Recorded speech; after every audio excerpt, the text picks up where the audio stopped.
Mad arid lis sukun.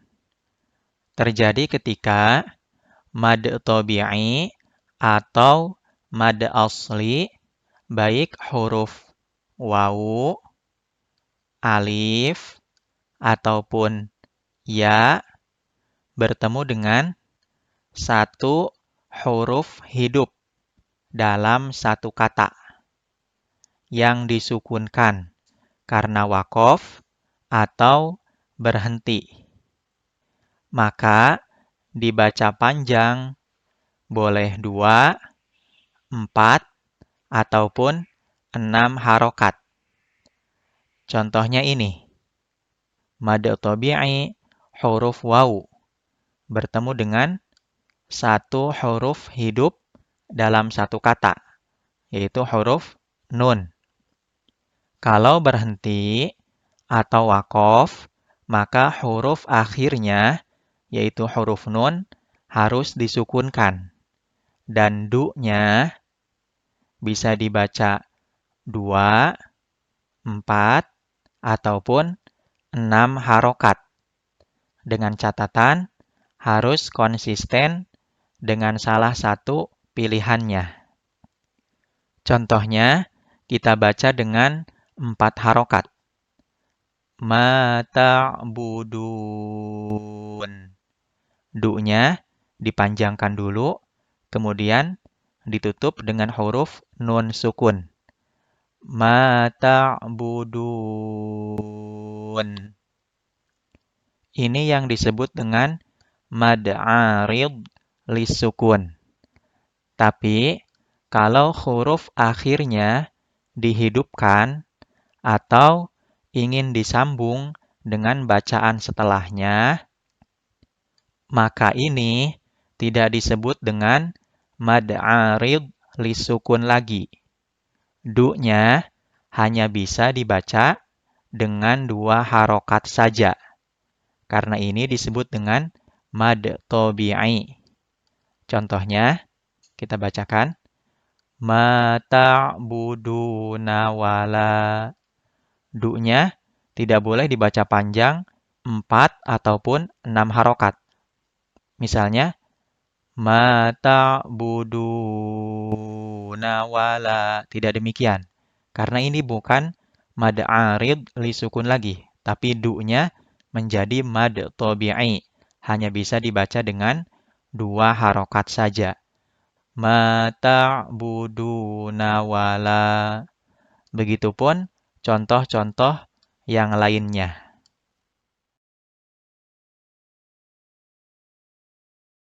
Bismillahirrahmanirrahim.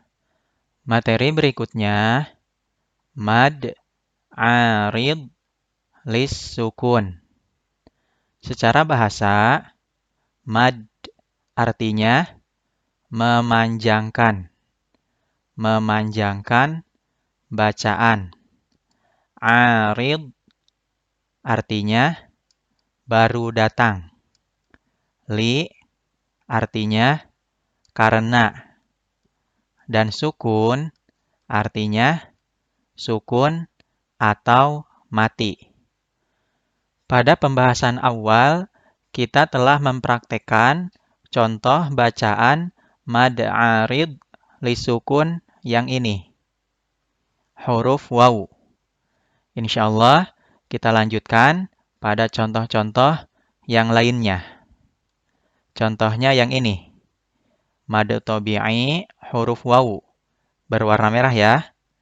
Bertemu dengan satu huruf hidup dalam satu kata, yaitu huruf dal.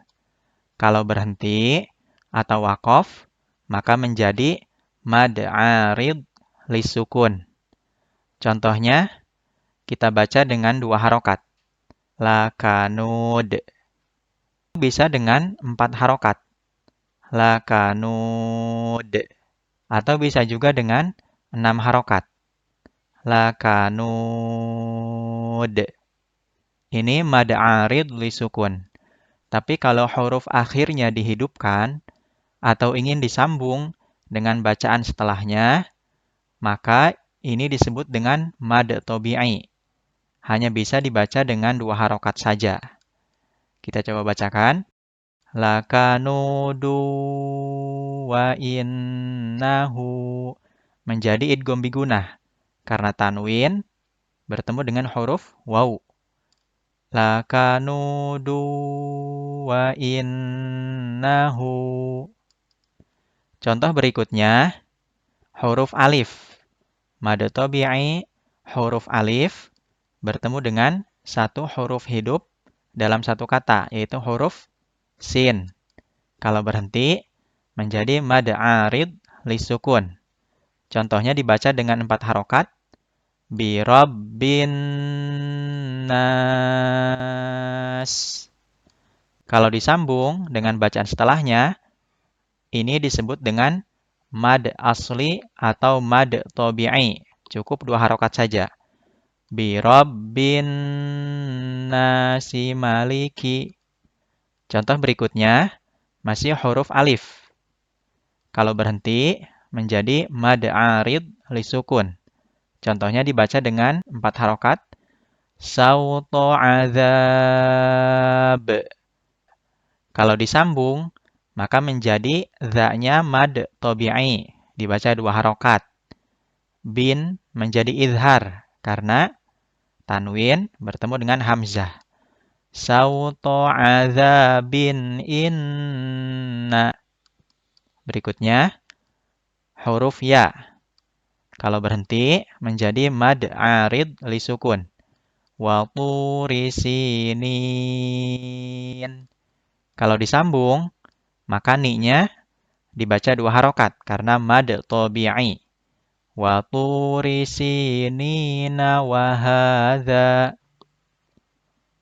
Contoh berikutnya, huruf ya. Kalau berhenti, menjadi mad arid lisukun. Taqwim. Kalau disambung dengan bacaan setelahnya, menjadi ikhfa. Tanwin bertemu dengan huruf sa.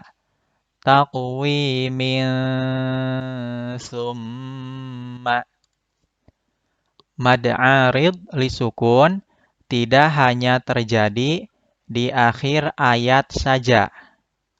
Dia juga bisa terjadi di pertengahan ayat. Misalnya, kita coba ambil contoh di surat Al-Quraisy ayat terakhir. Kita baca. Alladzi at'amahum min ju'in wa amanahum min khawf.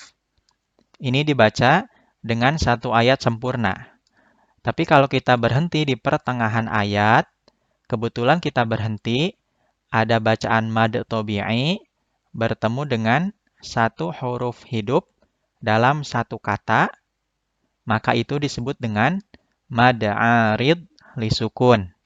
Contohnya, alladzi at'amahum min ju'.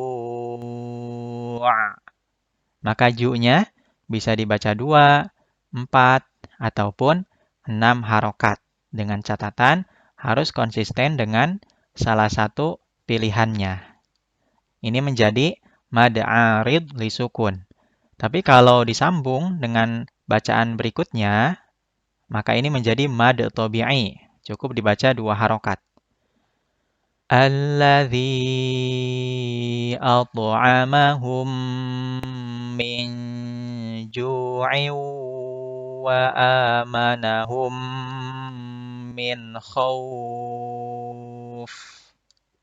Catatan, untuk menentukan bacaan ini ataupun yang lainnya terdiri dari satu kata atau 2 kata bisa ditentukan dengan melihat terjemah atau maknanya. Lebih mudahnya bisa dilihat di Al-Quran terjemah per kata. Dari sana kita bisa mengetahui bacaan tersebut terdiri dari satu kata ataupun lebih. Alhamdulillah, materi mad arid lisukun telah selesai kita pelajari. Semoga dapat mudah difahami dan bisa mempraktekannya dengan baik. Untuk tugasnya, silakan sahabat Quran Call cari contoh bacaan mad arid li sukun di dalam Al-Quran. Selain contoh yang sudah disebutkan ya, mad arid li sukun huruf waw, alif, ataupun ya. Untuk jawaban, ditulis di kolom komentar di bawah ya. Semoga Allah mudahkan. Wallahu a'lam. Walhamdulillahi rabbil alamin.